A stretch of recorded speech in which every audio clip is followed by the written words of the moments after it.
del equipo 2? Sí, Doc, ¿Quién es va a que responder? mi compañero tuvo problemas. Ok.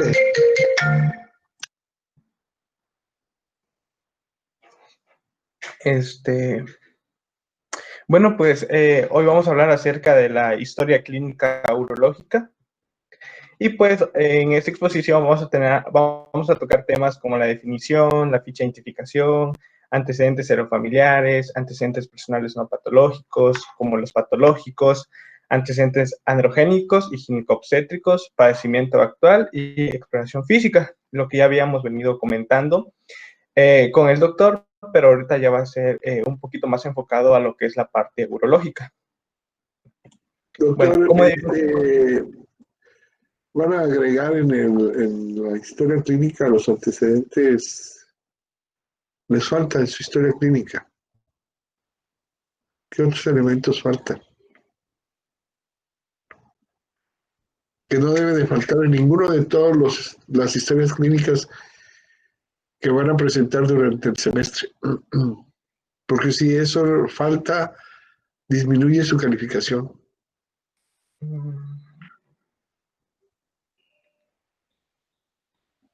¿Qué es lo que faltó ahí?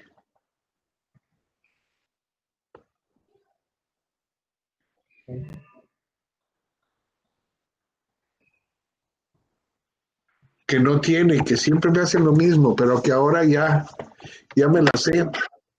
Ahora ya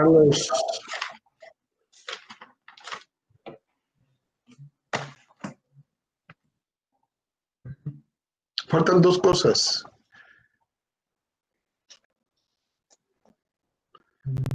Y además no está en orden.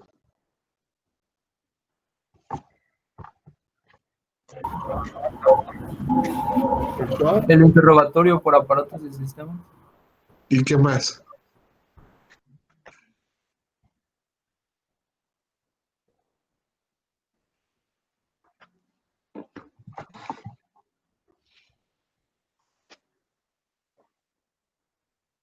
¿Y qué otro problema tiene su presentación? ¿Signos vitales? ¿Perdón? ¿Signos vitales? No. ¿Qué ven ahí? ¿Qué ven ahí?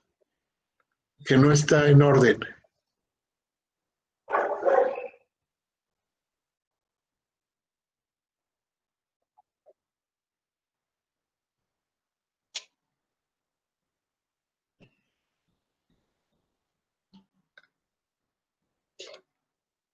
Los androgénicos y ginecobstétricos irían antes de los personales patológicos.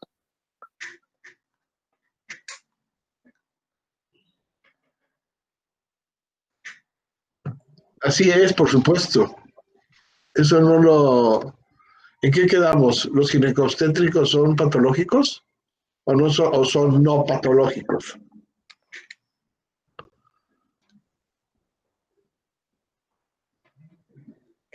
No son. Bueno, entonces pues ya, a ver si lo agregamos en el tema, ¿no? Lo presentamos antes. Adelante, ya no Sí, los voy a doctor. interrumpir. Ok. Y pues tenemos la definición de que la historia clínica va a ser el registro de las acciones que se van a establecer en la relación médico y el paciente, y que pues este va a expresar una expresión gráfica del acto médico, haciendo también hincapié de que la historia clínica va a ocupar un lugar principal en el estudio de pacientes por encima de la utilización de elementos auxiliares para el diagnóstico. Cabe destacar de que si nosotros hacemos una buena historia clínica, probablemente vamos a tener un buen diagnóstico o nos vamos a acercar a él o vamos a tener un límite, un rango de error mínimo, haciendo una buena historia clínica. Bueno, también vamos a definir lo que sería el expediente clínico según la norma oficial, la NOM 004, en la cual el expediente clínico va a ser el conjunto único de información y datos personales de un paciente que se va a integrar dentro de todo tipo de establecimiento para la atención médica, ya sea pública, social o privada.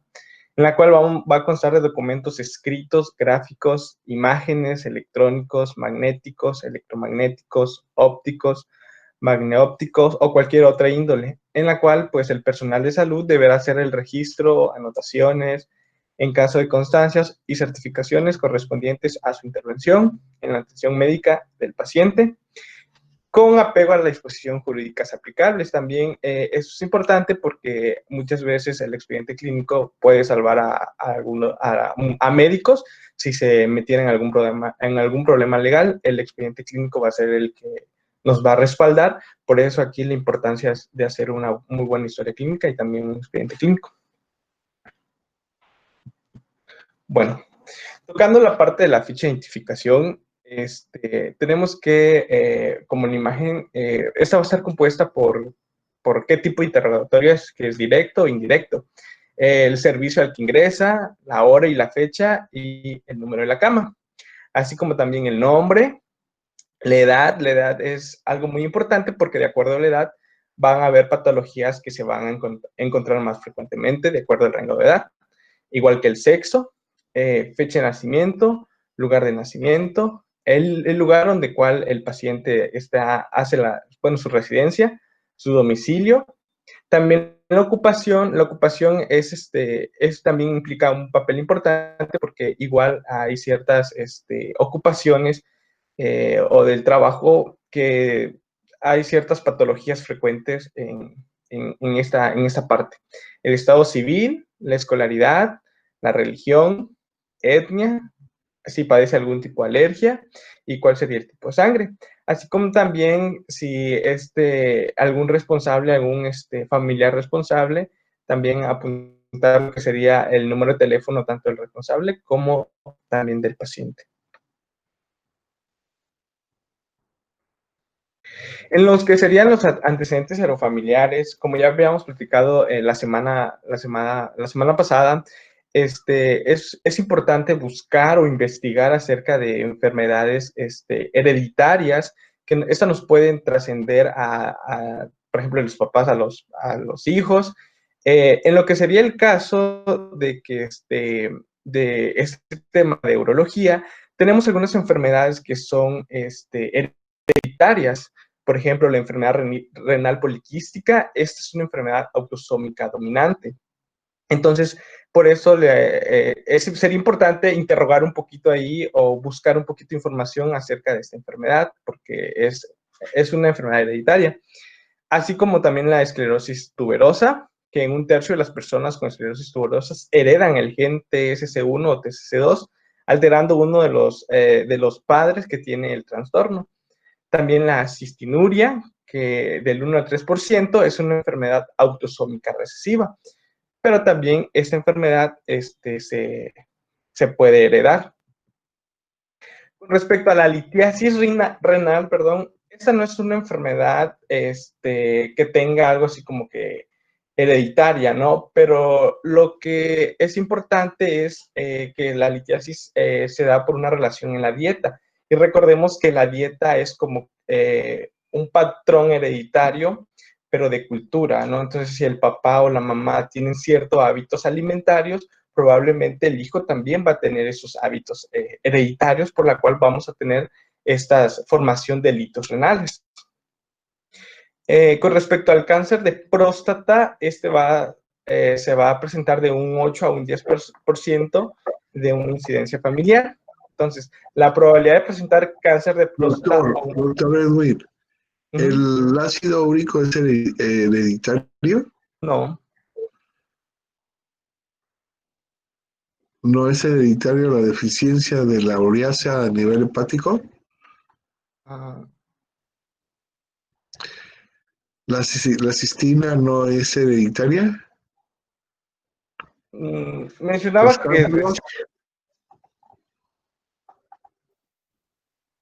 Mencionaba que de 1 a un 3% sí es hereditario. Entonces, hay cálculos que se producen por problemas hereditarios, por problemas metabólicos. Sí hay que tomar en cuenta eso.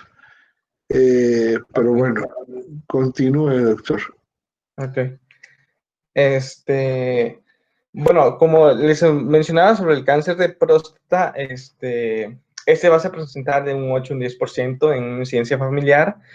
La probabilidad de presentar el cáncer de próstata aumenta con edad, por eso también es importante, como ya lo mencionaba en la ficha de identificación, tener ese factor edad, porque de acuerdo a la edad vamos a tener patologías más representativas. Y parecer de mayor en los siguientes casos, por ejemplo, que sea un hombre de ascendencia africana o latinoamericana, o antecedentes familiares de la enfermedad, o hombres que tienen parientes con otros cánceres, como cáncer de mama, o que su mamá ha tenido cáncer de mama, o cáncer de ovario. Respecto al cáncer de próstata, yo siento que sí es importante buscarlo. ¿Por qué? Porque, bueno, yo en mi caso, mi abuelo tiene, creo que 8 hermanos, y de los 8 hermanos, todos han tenido cáncer de próstata. De hecho, él, apenas el año pasado, lo operaron de cáncer de próstata. Entonces, conforme voy leyendo esto y conforme lo voy checando, para el parecer sí es una enfermedad, o sea, que sí lo vienen heredando. Entonces, yo solo espero que no me lo haya heredado, pero pues sí hago hincapié en esta enfermedad de cáncer de próstata. Conforme a los antecedentes personales no patológicos, ya habíamos mencionado que había que buscar lo que sería la vivienda, el tipo de vivienda. Bueno, para empezar, si es urbano o rural. Disculpe que lo interrumpa yo. ¿Cómo va a ser el interrogatorio en la familia, de los antecedentes de los familiares? Y si en un momento dado, ¿qué otras patologías debemos de tomar en cuenta? Acuérdense que no estamos en urología, nada más. Estamos estamos en todo lo que es las enfermedades en general. No podemos descartar o dejar al lado todo lo demás, porque nada más vamos a ver urología. Sí. Entonces, Pues, claro, bueno, no, como pensé, como ya habíamos visto la semana pasada, no. Es que lo que quiero es que se refuerce y que no se olvide. Okay. Y que no haya justificación de que no se dijo. O que a mí se me olvidó. O la secuencia. Lo que pasa es que al final de cuentas terminan haciendo lo que estaban haciendo cuando ingresamos en el módulo. Ya estamos en un módulo que prácticamente están a punto de ser, ya darle su arma, su licencia para actuar. Y deben de salir con una base. Yo no tengo ninguna obligación, está dentro de lo pactado dentro del semestre, que tengamos que ver historia clínica y documentos que van a manejar en toda su vida. Y que son importantes. Sí. Pero bueno, si no tenemos los medios, los aprendamos por medio de la escuela francesa, que es el interrogatorio. No olvidemos eso. Sí, doctor. Adelante. Bueno, de acuerdo a los antecedentes familiares, como ya habíamos mencionado y habíamos comentado la semana pasada, esa se va a empezar a preguntar en orden, ¿no? De abuelos, papás, hermanos, si están vivos, si están muertos, cuál fue la causa de su fallecimiento,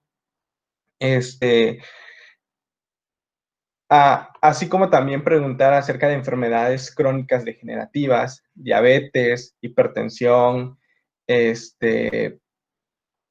enfermedades bueno, hipertensión, diabetes. Bueno, también si alguno de sus hermanos padecen alguna enfermedad, si están vivos, si están muertos, en la línea familiar, qué número de hijos es, cuántos hombres, cuántas mujeres, también los hijos. Igual es importante preguntar acerca de los hijos, si tienen hijos, si están vivos, si están muertos, cuántos hijos tuvieron, cuántos hombres, cuántas mujeres, qué edad tienen.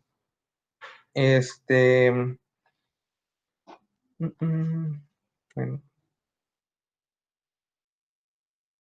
Y con respecto a lo que serían los antecedentes personales, que los no patológicos, sería importante también, como ya hemos mencionado, el origen de dónde, en dónde está su casa. Como ya se había mencionado, no va a ser lo mismo un tipo urbano a un tipo rural. Estas van a cambiar conforme donde se encuentre. Quizás en el rural no cuente con todos los servicios, no cuente con el servicio de drenaje, luz o agua potable.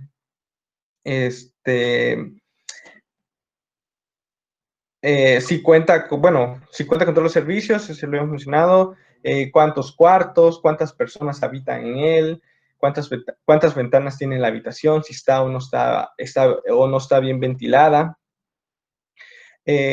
Conforme a la higiene, el baño, cada cuánto se baña, el cambio de ropa, si cada vez que se baña hace cambio de ropa interior, el cepillado dental, cada cuánto se cepilla los dientes, el lavado de manos,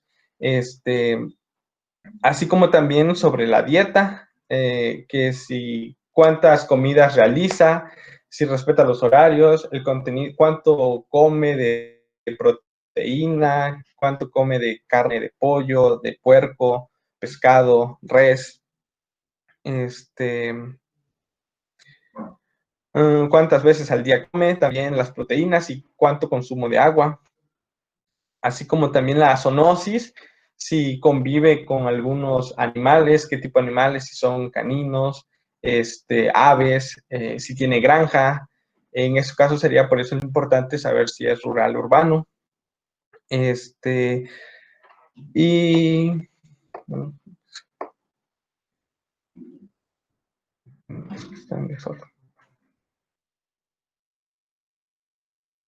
bueno, y conforme a los antecedentes personales patológicos, bueno, ahora sí que aquí, ahorita les vamos a hablar acerca un poco de algunas, como ya sabemos, es todo aquello de que si está hospitalizado, si tiene tatuajes, si consume alcohol, algunas drogas, pero también les vamos a mencionar ciertos fármacos que pueden dañar lo que sería el riñón, así como algunas enfermedades que dejaron algunas secuelas urológicas o algunos procedimientos urológicos que también pueden afectar en esto, y así como el tabaquismo y el alcohol. Pero, bueno, como va antes, creo que les voy a pasar primero lo que serían los ginecobstétricos, y de ahí vamos a ver eso.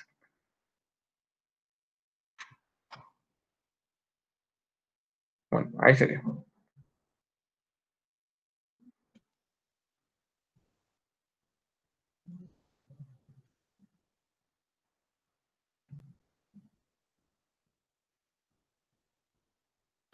No, yo les voy a hablar, bien lo había comentado el doctor, antes incluso de comenzar a platicar acerca de patologías, nosotros tendríamos que observar algunos aspectos el eje reproductivo y fisiológico del ser humano como su propio apartado, y que incluso podría comenzar a orientar acerca de disfunciones patológicas, pero todo esto antes de comenzar a irnos de lleno, por supuesto, al aspecto patológico de la historia clínica, ¿correcto?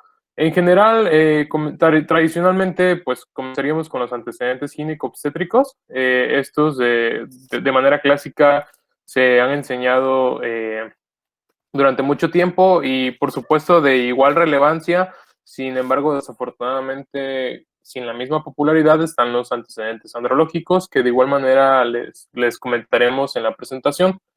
Generalmente nosotros, en el caso de los antecedentes ginecobstétricos, vamos a principalmente orientarnos a realizar un interrogatorio que intenta inspeccionar el aspecto sexual, reproductivo y así como el desarrollo reproductivo que haya tenido nuestra paciente durante su vida. Es por eso, pues, que nosotros nos encargaríamos de interrogar acerca de la menarca, fecha de la primera regla, de la telarca, fecha del crecimiento de las mamas, y de la pubarca, que es la fecha de aparición de vello púbico. Por supuesto, sus rangos normales de aparición de la pubertad varían de acuerdo con las razas y con la ubicación geográfica en particular, así como la exposición tanto alimentaria como epigenética de distintas hormonas. En general, se tiene de manera aceptada un periodo de 11 un periodo de 10 a 13 años de edad. Superior a este implicaría un retraso de crecimiento y de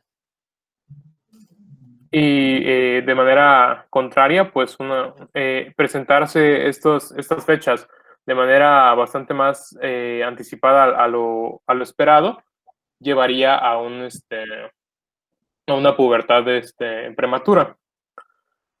Ahora vamos a hablar, por supuesto, también acerca en el apartado de la fertilidad, en donde nosotros observaríamos el número de gestas, el número de partos, el número de abortos que se hayan tenido, así como, por supuesto, los medios por los cuales se haya concluido el nacimiento, ya sea un parto, bajo qué condiciones del propio parto, o inclusive si en caso llegó a ser una cesárea, así como, por supuesto, llegar a interrogar el motivo del procedimiento que se ha realizado. Toda madre sabe eso cuando se le interroga y por eso, por lo general, o incluso a aquellos que lo desconocen, pues por supuesto se puede respetar, pero por lo general es bastante orientativo y fácilmente a través del paciente nosotros podemos comunicar si existieron complicaciones durante tanto su desarrollo reproductivo como en este caso que estamos hablando de su etapa de embarazo. Ahora, cuando nosotros evaluamos el aspecto sexual, vamos a tener en cuenta, por supuesto, que vamos a evaluar el número de parejas sexuales, el tipo de métodos anticonceptivos o, en su defecto, de protección sexual que se utilice, la orientación sexual del paciente que estemos interrogando y, por supuesto, caracterizar también cuáles son, dentro de estas parejas sexuales, cuáles tienen un mayor riesgo de exposición a adquirir enfermedades transmisibles. Por ejemplo, nosotros también nos encargaríamos de preguntar acerca de si el paciente suele ser una persona de encuentros casuales, por más incómodo que sea, o si suele frecuentar con personas sexoservidoras. ¿Por qué? Porque pues esto nos puede nuevamente orientar a lo que serían las enfermedades transmisibles. Por supuesto, también las alteraciones del líbido, que esto también podrían tener un enfoque psiquiátrico y se podría preguntar respectivamente en la historia clínica psiquiátrica, pero no deja de ser parte del enfoque del globo sexual que nosotros podemos preguntar a través de estos antecedentes. Se me había olvidado mencionar también la fecha de última regla, ya que esto también nos puede orientar dentro de nuestro diagnóstico presuntivo desde desde incluso algún embarazo inesperado, vaya, o por supuesto también otras alteraciones hormonales que nos den como resultado una menorrea. Es por eso también que nosotros aquí también, al estar hablando principalmente de la región reproductiva, también nos podemos tomar el enfoque para preguntar acerca de los fármacos que consumen en estos, ya sea tanto por la vía parenteral, en el caso de la mujer, por supuesto, por la vía vaginal, o de igual manera enfocado principalmente a esto, ¿no? En segundo lugar, nosotros también podríamos preguntar acerca de las incontinencias, tanto urinarias como fecales. En el caso de, ahora que estamos hablando de las mujeres, podría ser orientativo un trastorno del suelo pélvico y acerca de los síntomas que podríamos tener en cuanto al aparato geniturinario, ¿correcto? Como lo sería, pues, pujo, tenesmo. Eso se podría repetir incluso durante el interrogatorio por aparatos y sistemas. Como les había comentado y vemos acá en la diapositiva, acerca de los trastornos urgenciológicos del embarazo y parto, lo que yo les había comentado, qué procedimientos utilizó ya sea para la interrupción del embarazo o para el parto del paciente, y el por qué se realizó. Y eso nos podría orientar de manera ideal también tanto aspectos físicos como fisiológicos de nuestro paciente en particular. ¿Podrías pasar a la siguiente? Muy bien, pues ya les había yo comentado acerca de los antecedentes androgénicos. En este particularmente, pues está tomando su propia relevancia. Su objetivo principalmente va a ser el apartado de la historia clínica exclusivo del varón y principalmente se pretende investigar acerca de la madurez sexual del paciente. Nuevamente esto relacionado al desarrollo hormonal de manera similar a lo que vimos en los antecedentes clínico-obstétricos. De igual manera la conducta sexual del paciente, sus hábitos sexuales. También podríamos saber nosotros acerca de secreciones uretrales o lesiones a nivel del pene, así como alteraciones escrotales o nuevamente de trastornos de la función sexual, ¿no? Como sería, no sé, impotencia o perdón, disfunción eréctil, ¿correcto? Entonces, nosotros nuevamente aquí vamos a comenzar a hablar acerca de, pues, técnicamente la aparición del vello púbico y del crecimiento de los órganos sexuales. Fechas muy tardías nos podrían indicar una pubertad tardía, un retraso de la pubertad, y fechas muy atrasadas nos orientarían de igual manera a pensar en una pubertad prematura. Nosotros podríamos preguntar la circuncisión, ya que esta tiene un carácter digo, a lo mejor social en algunas comunidades, y nosotros vemos que nuestro paciente, no sé, es de ascendencia judía, o incluso acá se nos podría ocurrir, oiga, y a su papá se lo hicieron, a su hermano, y ya dice, sí, es que se nos lo hacen, pues nosotros podríamos incurrir en ese aspecto, pero por supuesto, esto a lo mejor no es tan frecuente en nuestra comunidad como lo sería una circuncisión a causa de una fimosis. Eso sí que tendría una relevancia. Y por supuesto nosotros sabemos también que la función fisiológica que cumpliría el prepucio pues no se habría desarrollado en su totalidad durante estos años de vida hasta el momento que le hemos hecho la historia clínica al paciente. Nosotros también podríamos preguntar el número de parejas sexuales de nuestro paciente, con el cual pues nuevamente se pretende detectar cuáles serían los pacientes, aquellas parejas con las cuales está en riesgo de presentar alguna enfermedad transmisible. De igual manera nosotros podríamos preguntar acerca de su orientación sexual, todo esto con fines clínicos. Existe inclusive ya un enfoque acerca de las distintas orientaciones sexuales de los pacientes a nivel clínico, ya que pues de manera relevancia existen algunas enfermedades que pueden tender a ocurrir más en pacientes de distintas orientaciones sexuales. Por supuesto, también nosotros podríamos llegar a preguntar acerca de la fecha de inicio de la andropausia. A lo mejor muchos hombres a veces no escuchan este término y es por eso que nosotros tenemos la obligación también de explicar un poco acerca de en qué consistió este periodo, si nuestro paciente pues es de edad mayor avanzada. Sería, por supuesto, esta etapa de transición se encontraría principalmente en las edades que serían de 40 a 55 años de edad, y es por ello que si nosotros encontramos al paciente en este rango de edad, nosotros podremos empezar, les repito, a preguntar acerca de la andropausia, y si no nos podría, digamos, comentar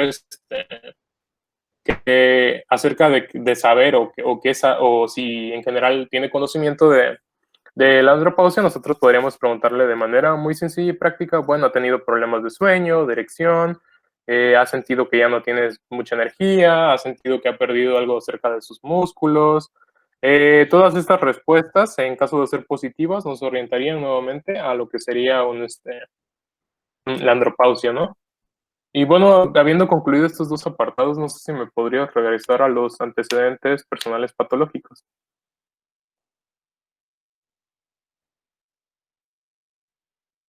Ok. Ahora, de manera en la que ya lo pudimos interrogar al paciente acerca de su desarrollo fisiológico sexual, así como poder incluso llegar a hacer gestos en cuanto a posibles patologías que nos involucren a estas, nosotros sabemos que a menos en el campo de la urología esto podría llegar a ser frecuente, podemos comenzar con los antecedentes personales patológicos. En estos aspectos nosotros no, realmente vamos a preguntar principalmente acerca de las distintas enfermedades por las que ha pasado nuestro paciente a lo largo de su vida y, por supuesto, investigar acerca de la relevancia de estas enfermedades en conjunto a su padecimiento actual. Nosotros podemos, una manera bastante efectiva de comenzar a realizar una conversación acerca de los antecedentes patológicos y poder descubrir acerca de las distintas patologías por las que ha cursado nuestro paciente, sería comenzando a preguntar acerca de, ¿toma usted algún medicamento? ¿Consume usted algún fármaco? Aparte de que esto, independientemente de que el paciente afirme ser una persona sana, es importante integrarla en nuestra historia clínica. Si nuestro paciente nos dice, no, doctor, yo soy muy sano, y le preguntamos, bueno, ¿toma usted algún medicamento? Sí, doctor, metformina. Pues he ahí la cuestión, ¿no? Y nosotros pues podríamos comenzar a darnos cuenta de que probablemente nuestro paciente pues ya sea esté cursando con algún síndrome metabólico o le dijeron que con la metformina se baja de peso o de planos porque es un paciente que nos ocultó, que no le encontró la relevancia el que podría ser un paciente diabético. Mismo caso con los pacientes hipertensos, con los pacientes, digamos, que tienen gota, podríamos preguntarles si nos dice, sí, doctor, es que yo tomo colchicina, o etcétera, ¿no? Ahora, enfermedades que dejaron secuelas urológicas. Esto, por supuesto, está orientado en materia de urología, pero ya nos comentó el doctor que idealmente nosotros tenemos que cubrir de manera amplia los distintos aspectos que encontraremos en la medicina general, ¿correcto? Por mencionar algunas, por supuesto, ahora que entramos en materia de urología, podríamos decir, no sé, inclusive algún paciente que tuvo yéndonos muy lejos, un accidente cerebrovascular que afectó región de su cerebro que no permite tener una buena contracción de la vejiga o una disautonomía, válgame, y esto lleva a una incontinencia urinaria. O que un paciente que de igual manera por secuelas neurológicas no es capaz de procesar lo que sería la urgencia miccional, etcétera. Acerca de los procedimientos quirúrgicos, tanto urológicos como no urológicos. Nosotros sabemos que los procedimientos quirúrgicos, al ser meramente invasivos, pueden producir distintos aspectos físicos a nivel de nuestro sistema. Que por supuesto, aquí estamos hablando de masas, de volúmenes, tanto ocupativos como no ocupativos, y cómo reacciona nuestro cuerpo a estos. Son orientativos a una enfermedad, así como enfermedades que pueden llegar a reincidir incluso después de un procedimiento quirúrgico. Ahora, acerca de las toxicomanías como tabaquismo, alcoholismo, apuestas, drogas, etcétera, ¿no? Si bien en caso de ser negadas, bien también podrían incluirse en los personales no patológicos. Sin embargo, meramente pues estamos hablando de enfermedades o trastornos, y es por eso que no es nada alejado de la realidad de incluirlos también en nuestros antecedentes personales patológicos, y la importancia de nos llevaría a tratar de predecir tanto conductas específicas de los pacientes con estas toxicomanías y su estilo de vida, que nuevamente nos podrían orientar acerca de unos diagnósticos presuntivos que expandan más allá de nuestro padecimiento actual, ¿correcto? O inclusive algunos hallazgos incidentales que obliguen al médico a realizar una exploración más minuciosa más allá del padecimiento actual. ¿Podrías pasar a la siguiente, por favor? Y bueno, acá tenemos algunos de los ejemplos acerca de antecedentes personales patológicos que pueden incurrir en materia de lo que es la urología. Nosotros tenemos, pues, por ejemplo, el antecedente de diabetes mellitus, que puede desarrollar estas disautonomías que ya les había mencionado, que pueden hacer afecciones tanto urinarias como sexuales. Un antecedente de tuberculosis, de igual manera, podría llevar a la insuficiencia renal o a insuficiencia por causas obstructivas, así como un mayor una mayor predisposición a las infecciones urinarias. En el caso de los pacientes con hipertensión arterial, principalmente aquí el eje sexual sería el que estaría afectado, debido a principalmente pues, las complicaciones, los compromisos a nivel vascular que estos realizarían para el desempeño sexual, ¿correcto? Yo les había comentado también que nuevamente aquí se podría decir que podríamos incurrir tanto las disautonomías como la urgencia miccional, como los comportamientos. Los pacientes con enfermedades neurológicas, por supuesto que pueden tener trastornos de igual manera en tanto en los ejes urinarios como sexuales. Y de igual manera, el primer signo de algunos pacientes con enfermedades neurológicas, como sería la esclerosis múltiple, en algunos casos podría ser incluso una serie de síntomas urinarios. Hay incluso la importancia no solo de medicina general urología, sino también de urología, medicina familiar. No sé si me doy a entender. Ahora, continuando, por supuesto, ahora hablando en el paciente hematológico, el paciente con una anemia drepanocítica sería más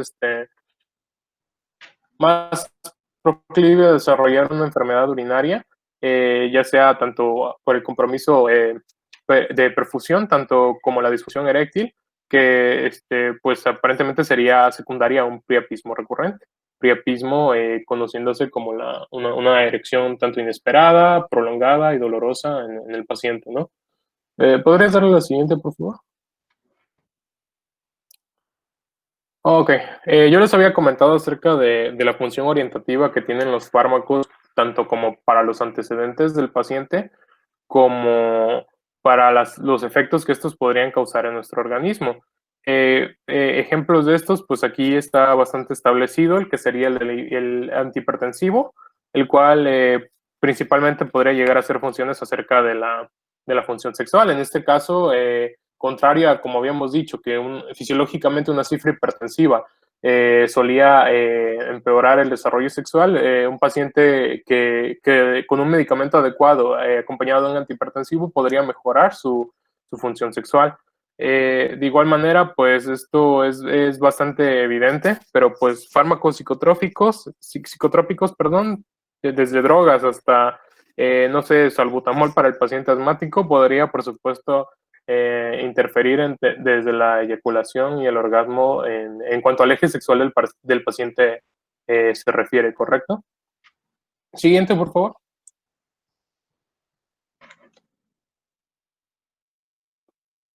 Bueno, acá tenemos una serie de fármacos, como podemos ver, nos podrían orientar acerca de cuáles son los efectos urológicos podríamos tener. Esto está 100% orientado a urología, pero por supuesto que hay que tener una visión bastante más grande, en donde podemos ver nosotros que inclusive, y la importancia de la pregunta acerca tanto de los fármacos como de saber qué administrar o qué no administrar, podría incurrir acerca de un paciente que tenga algún empeoramiento de la función renal, no se le podría dar cualquier fármaco. Un aminoglucósido, pues con su efecto nefrotóxico, sería bastante inefectivo.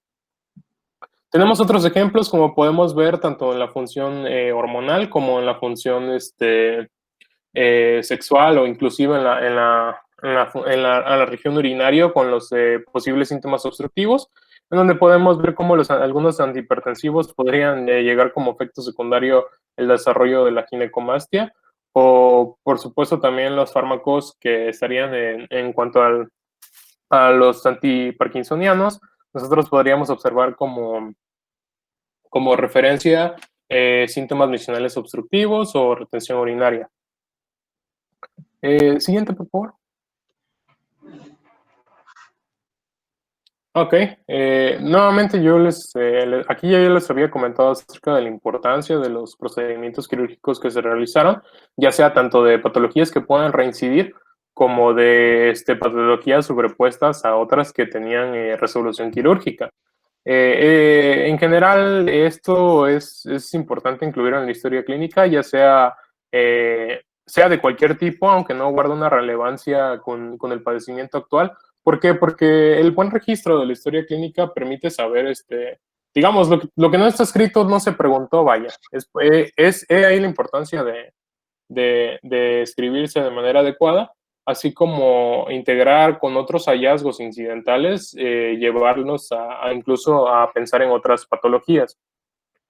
Ahora, acerca del tabaquismo y el alcoholismo, las toxicomanías, ¿vale? Yo les había comentado que aparte de las conductas que estos pueden llegar a predisponer en algunos pacientes, nosotros vamos a saber que el consumo de tabaco, pues incluso nosotros lo vemos en la publicidad, lo vemos en las noticias, está altamente estrechado a lo que es el desarrollo de cáncer, y esto no solo sería a nivel de las vías respiratorias, sino también nosotros lo podríamos ver a nivel de la vejiga, o incluso si no queremos pensar en carcinomas malignos, también podríamos pensar en acerca de los efectos vasculares que estos tienen, incluyendo, por supuesto, la disfunción eréctil.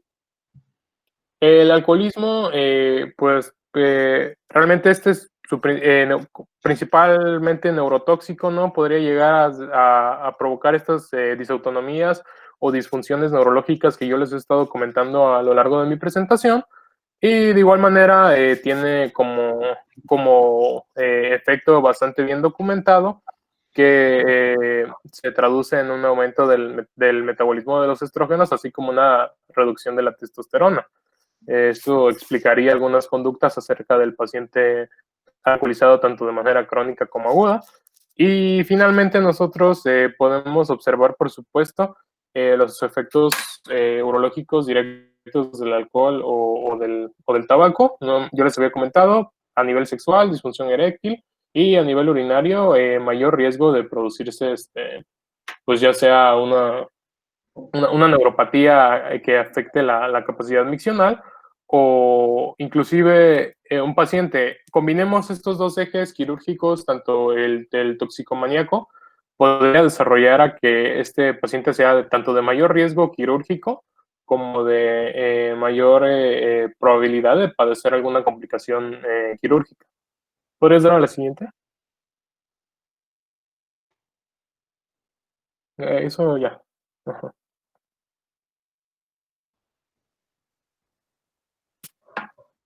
Sí, también ya. También. Ok, eso ya le tocaría a otro compañero. Eso sería todo de mi parte. Bueno, después vamos a seguir o continuaríamos con lo que es motivo de consulta. Como sabemos, nuestro paciente pues, va a llegar y nosotros le tenemos que preguntar una serie de preguntas. Estas se recogen los datos en forma cronológica, haciendo constatar pues, los síntomas y signos y la fecha en la que comenzó la enfermedad. Van a ver las más frecuentes y las menos frecuentes. Estos nos van a ayudar a saber o a guiar o a guiarnos para un diagnóstico. Los más frecuentes pueden ser un dolor o trastornos de la micción en el caso de urología. Menos frecuentes pueden ser alteraciones objetivas de la orina, como cambios de la coloración, olor, transparencia. También podría ser los síntomas generales específicos. Como sabemos, puede ser la cefalea, una sed intensa, fiebre, escalofríos, vértigo. También podría ser vómitos, náuseas. En caso de los pacientes urológicos, cuando acuden a la consulta, sabemos que el dolor va a ser el signo más característico de ellos. Y estos se van a repartir en dolor cólico, dolor renal, vesical, prostático. Y en el epidimario. Y hay que saber, bueno, más que nada también hay que saber que al valorarlo tendremos en cuenta que todo esto nos va a ofrecer un diagnóstico, pero todo va a depender de su causa, ya sea que la causa radique ya sea en el riñón, uréter, vejiga, próstata u uretra. Puedes darle en la siguiente, por favor. En el caso del padecimiento actual, pues sabemos que aquí se van a abordar, pues más que nada, pues como lo dice, el padecimiento actual, característica del padecimiento actual, causa aparente, la evolución de la enfermedad, ubicación del dolor, características de los signos y síntomas, síntomas acompañantes o las manifestaciones asociadas. También hay que saber que Hay una nemoctenia que se utiliza o que se ha utilizado mucho, que es el Alicia, que como ya muchos sabemos, la Alicia nos va a dar, pues váyase, antes que nada, empezando por la A, que sería la antigüedad y comienzo, localización, hay que saber exactamente qué parte del cuerpo le duele, intensidad. En este caso hay que decirle al paciente que de una escala del 1 al 10, cuánto es el dolor que él tiene. En el dado caso de carácter, hay que saber si empeora o no, ya sea separado, acostado, o, o también hay que saber de qué tipo de carácter es su dolor, si es punzante, como ya lo habíamos mencionado en la semana anterior, el tipo de dolor es el que nos va a ayudar a saber qué tanto le duele al paciente. La irradiación, que es hasta dónde se irradia, si le duele de un lado a otro y qué lo atenúa o qué lo aumenta. El siguiente, por favor. Pues ya comenzando con lo que es el dolor cólico, ya se hacen órganos geniturinarios. Estos van a ser de dos, ya sea localizado o referido. Pues localizado, por ejemplo, tendremos un riñón afectado que puede dar dolor en el ángulo costovertebral o en el flanco. El dolor genital por inflamación aguda del testículo se siente en la región misma. Ya se hace en caso de un dolor referido, hablaremos en el caso de un ejemplo que es el cólico ureteral, es en un cálculo en la porción media del uréter puede ocasionar dolor intenso en el testículo ipsilateral, o lo cual se explica por la inervación común de estas dos estructuras. También hay que saber que hay dos, el dolor más frecuente en el caso de un dolor, o en el caso de órganos geniturinarios, puede ser el renal ureteral, ya sea por la disección de la cápsula renal del uréter o la pelvis renal, ya sea por la orina retenida que sobre el punto de bloqueo o por un cálculo o coágulo sanguíneo. Este dolor puede ser muy intenso y puede ser acompañado de sudoración, postración y ocasionalmente shock, y además presenta náuseas y o vómitos. La siguiente, por favor. Pues ya pasando, bueno, también en el dolor cólico, suele ser de inicio súbito.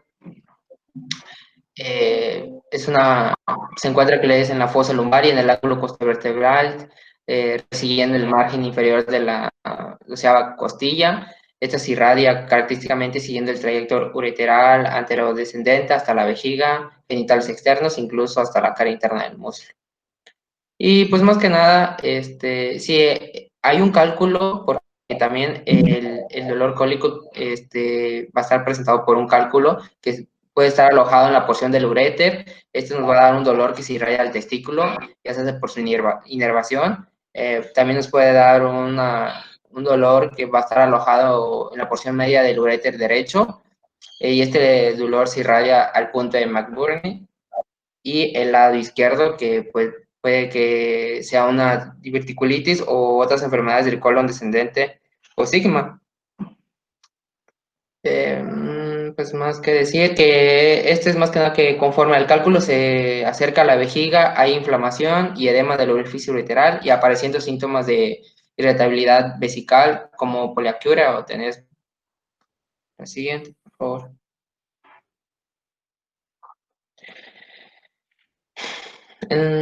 Pues seguimos con el dolor cólico, que las causas más frecuentes del dolor cólico ya se pueden ser disquinesia o espasmo renal localizado, un espasmo reflejo por contracción anular persistente, un cálculo enclavado, que es lo más frecuente para un dolor cólico, tumor degenerativo en el polo renal, coágulos de cualquier origen, compresión extrínseca o acodadura del uréter.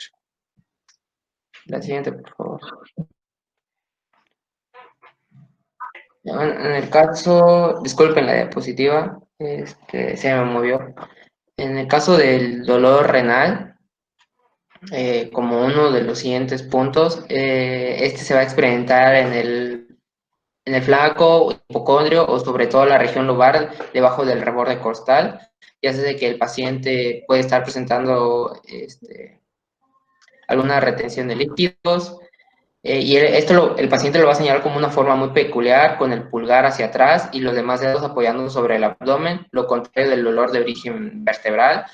Y este dolor, más que nada, suele ser sordo y tenaz. Este aumenta con la marcha y los movimientos y disminuye con el reposo. Y si esto sigue así, esto se puede tratar de un cálculo alojado en la pelvis.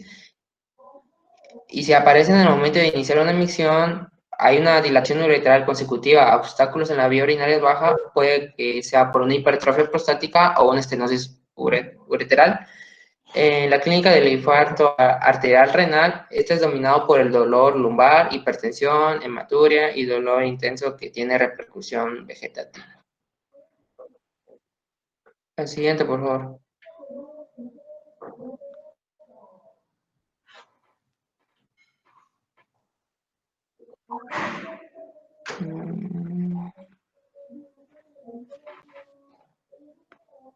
Edwin. ¿No cambió? Bueno,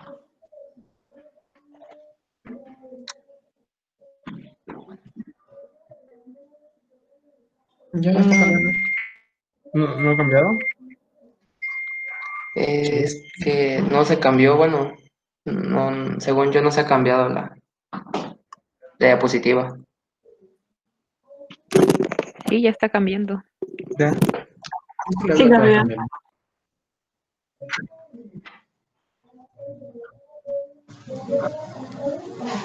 ¿Qué pasó? Ya.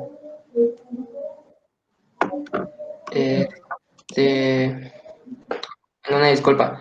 En el caso del dolor uretral, este suele deberse a una obstrucción aguda, en el caso de un cálculo o un coágulo sanguíneo. ¿Uretral o ureteral?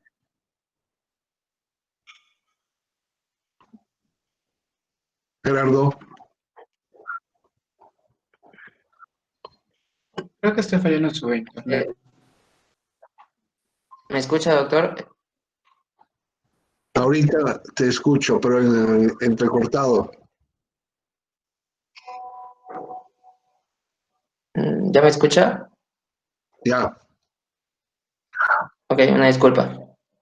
Ureteral, doctor, pero se me fue.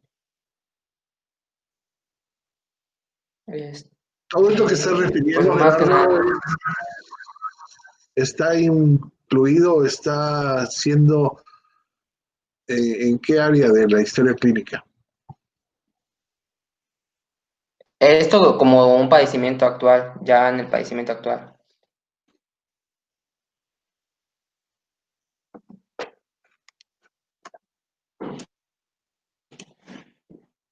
O bueno, más que nada por motivo de consulta.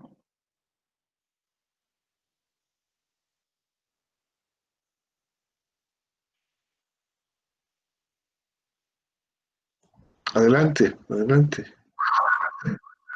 Gracias. Bueno, doctor, ya son las 11, no sé si quiere que siga. Mañana nos vemos. Continuamos mañana. Ok. Bye. Bueno, hasta luego.